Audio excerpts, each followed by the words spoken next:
لن تنالوا البر حتى تنفقوا مما تحبون وما تنفقوا من شيء فإن الله به عليم. كل الطعام كان حلا لبني إسرائيل إلا ما حرم إسرائيل على نفسه من قبل أن تنزل التوراة.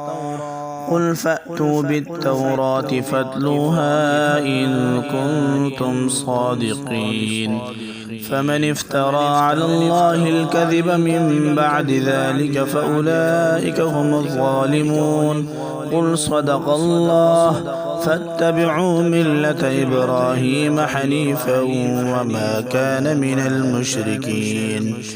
إن أول بيت وضع للناس للذي ببكة مباركا وهدى للعالمين. فيه آيات بينات مقام إبراهيم ومن دخله كان آمنا. ولله على الناس حج البيت من استطاع إليه سبيلا ومن كفر فإن الله غني عن العالمين. قل يا أهل الكتاب لم تكفرون بآيات الله والله شهيد على ما تعملون. قل يا أهل الكتاب لم تصدون عن سبيل الله من آمن تبغونها عوجا وأنتم شهداء وما الله بغافل عما تعملون.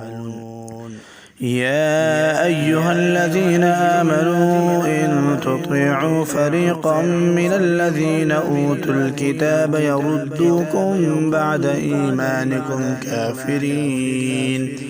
وكيف تكفرون وأنتم تتلى عليكم آيات الله وفيكم رسوله ومن يعتصم بالله فقد هدي إلى صراط مستقيم.